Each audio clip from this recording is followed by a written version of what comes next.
지난 금요일 서울에서 윤석열 대통령과 기시다 후미오 일본 총리가 만났습니다. 총리님과 함께 일궈온 성과들은 제가 대통령에 취임한 이후 가장 의미 있는 일이었습니다. 경제와 안보를 비롯한 여러 분야에서 정부 간 협의체들이 모두 복원되었습니다. 두 사람의 정상회담은 12번째. 낮은 지지율에 시달리다 결국 다음 달 총리에서 퇴임하는 기시다 총리는 마지막 정상회담 장소로 한국을 찾았습니다. 과거사에 대해 가슴이 아프다고 표현했습니다. 私自身、当時厳しい環境の下で多数の人々が大変苦しい、そして悲しい思いをされたことに心が痛む思いですと申し上げました。 지난해 5월 표현의 반복입니다. 私自身、当時厳しい環境の下で多数の方々が大変苦しい、そして悲しい思いをされたことに心が痛む思いです。 방한 전 기시다 총리가 사도광산 세계문화유산 등재에 동의한 한국 정부에 감사 인사를 할 거란 일본 언론의 보도가 있었는데 대통령실은 이미 7월에 일단락이 되었기 때문에 정상간엔 언급하지 않았다고 설명했습니다. 일본 니가타현 북쪽 섬에 있는 사도광산. 지난 7월 말 유네스코 세계문화유산에 등재됐습니다. 今佐渡金山の世界文化遺産への登録が決まりました。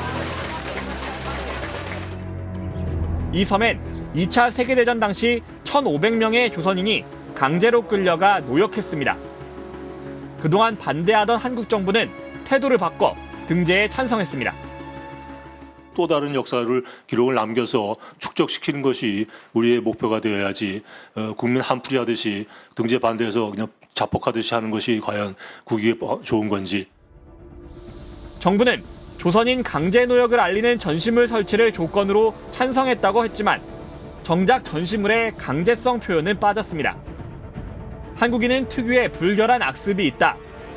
본성이 둔하고 기능적 재능이 극히 낮다는 내용이 적힌 일본어 문서도 전시돼 있었습니다. 이걸 갖다가 무슨 굴욕 외교라고들 얘기를 하는데 이걸 외교라고 얘기를 해야 될지도 잘 모르겠어요. 사도광산 문제는 그냥 사도광산 문제로 끝나는 게 아니거든요. 이 사도광산이라고 하는 것은 지금 한국과 일본 사이에서 벌어지고 있는 이른바 역사전쟁, 그 역사전쟁의 최전선의 현장입니다. 식민지 지배의 불법성이라고 하는 것을 확인하려고 했던 한국과 그것을 부정하고 있는 일본 사이에서 벌어지고 있는 문제이고, 올해 광복절 기념사에서 과거사를 이야기할 때 윤 대통령은 일본이라는 단어를 입에 올리지는 않았습니다. 제국주의 세력의 국권 침탈도, 분단도, 전쟁도 그 무엇도 자유를 향한 우리의 힘찬 전진을 막지 못한 것입니다. 일본 언론마저 이례적이라고 평가했습니다.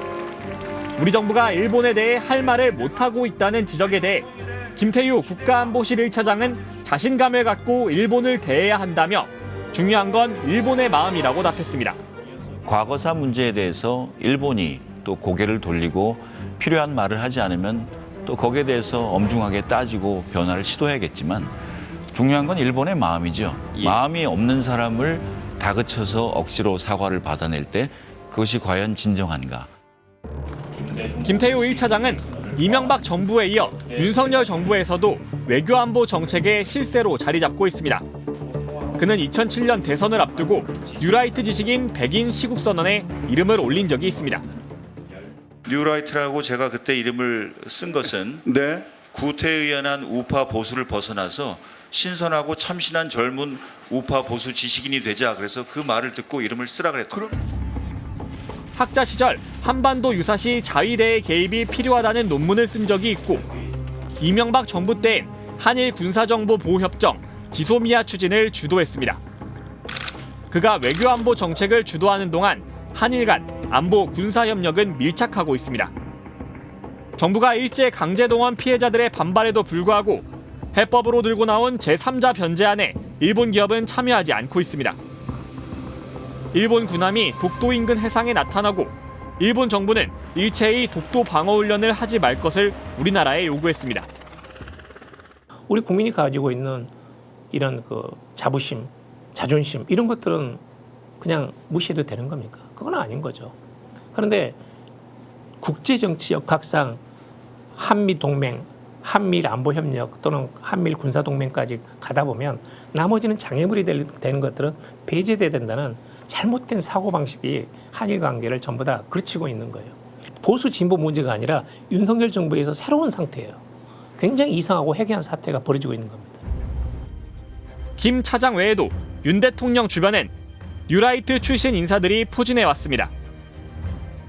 이명박 정부 시절 뉴라이트를 주창한 이동관 전 방송통신위원장, 친이계이자 대표적인 윤핵관인 장제원 전 의원, 한호섭 전 정무수석, 김영호 통일부 장관 등입니다. 윤석열 대통령은 뉴라이트 인사 중용 논란에 대해 답하면서 인사의 기준은 역량이라고 덧붙였습니다.